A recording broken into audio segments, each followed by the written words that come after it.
I got a really good comment in my previous video about the 6 to 10 times valuation, which is not appropriate for Tenet.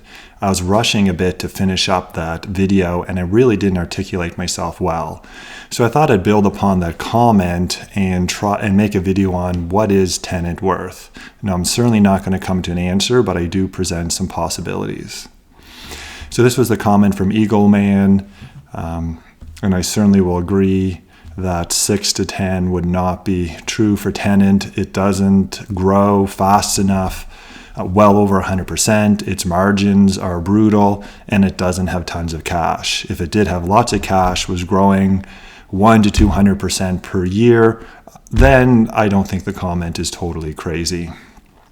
So I'm going to start looking at Tenet's revenues and then get into their gross margins and come up with some guesstimates at the end. So this is my own personal Google Sheets where I keep track of their revenue. The yellow is the actual revenue and the green is my guesstimates or projections.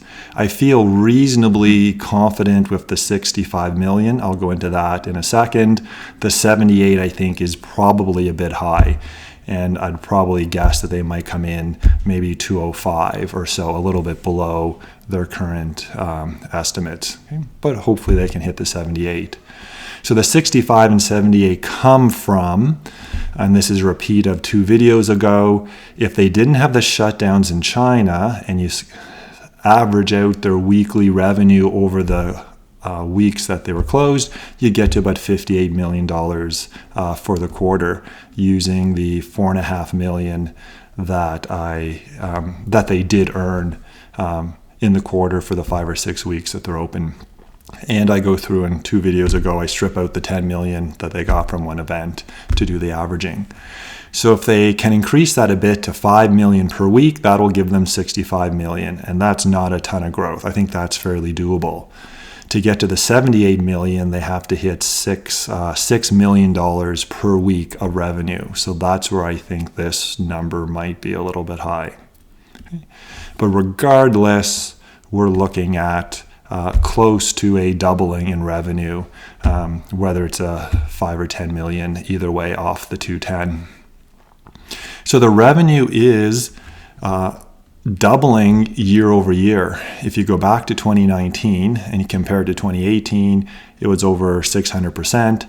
Then they were a bit under 300 in 2020, a little under 150 in 2021, and using the 2022 estimates, that 210, it's a little over 100% growth. Now, going from China to Canada and US, we'd certainly hope in 2023 that it would be up 100%. Or more. We certainly would hope more with having an extra continent to bring in revenue. So the revenue growth is really good. Now some more of the troubling sides. Their gross profit is really quite brutal or poor. For a tech company, they do not have 40, 50, 60% margins. I went into the MD&A and they have their cost of service, and then I just compared that to the revenue over the past 6 quarters, and it's somewhere between 10 and 15%. Okay? And then they have all those other expenses of running the company. So just showing quickly where I got these from, this is the 2021 Q1 MD&A. The revenue you can obviously get in a lot of places, but they have their expenses broken down. So I'm grabbing this cost of service. So I'm not including the running the company expenses outside of what it took to earn that revenue. So you could argue that maybe some of these expenses should be included, but I just grabbed their cost of service number. So again, that's where we get these gross profits. Okay. Looking at these graphically, we can see the revenue is always luckily stayed above the cost of service. And then I plotted the gross margin on the bottom, and it's kind of this really a flat line. Bounces up, bounces down a little bit. I would imagine the shutdowns in China probably is what hurt this number. But we really need the Canadian and the US expansion to really improve these margins. And Johnson Joseph has talked about having much better margins in Canada and the US than they have in China. So where did this leave us? Great revenue growth, but we've got some concerns. One, you just can't value China earnings on the same standard that you value North American earnings, or particularly companies trading on the NASDAQ. The Canadian Venture Exchange is not the same as being on the NASDAQ or the main board also. So we've got earnings as a negative. We've got these really bad gross margins. I really would like to see the margins get into the 20 or 30%. Those are total guess numbers. Okay?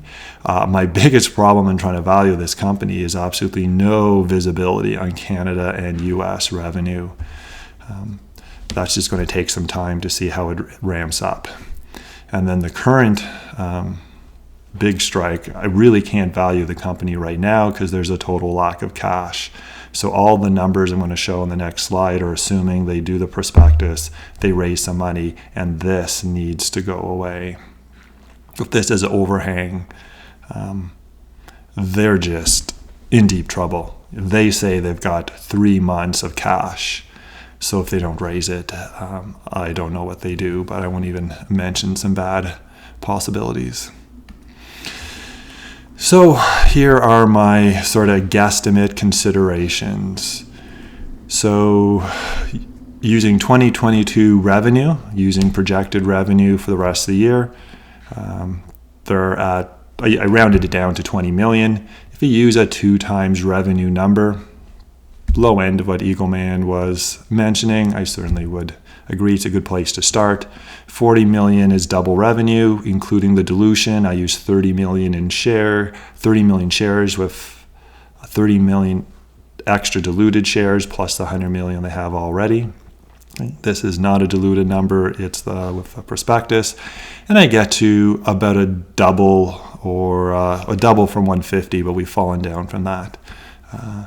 So more than 100% return potential. Again, the biggest variable would be, is this 2 times revenue worth it?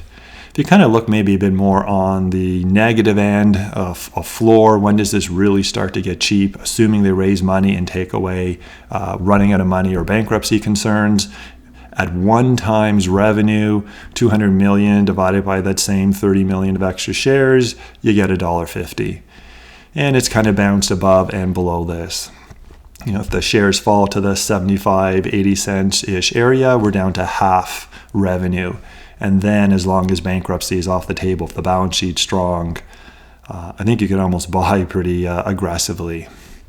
If you jump ahead and kind of try to look positively, what would life potentially look like next year? Hopefully they can double their revenue from 200 to 400, have some better gross margins in North America, and maybe get more of a 3 times revenue type valuation. So 3 times revenue is 1.2 billion. I did include some more shares. I'm assuming by a year plus from now, they've probably raised some more money. Hopefully their shares are worth more and another 20 million shares can get them enough cash.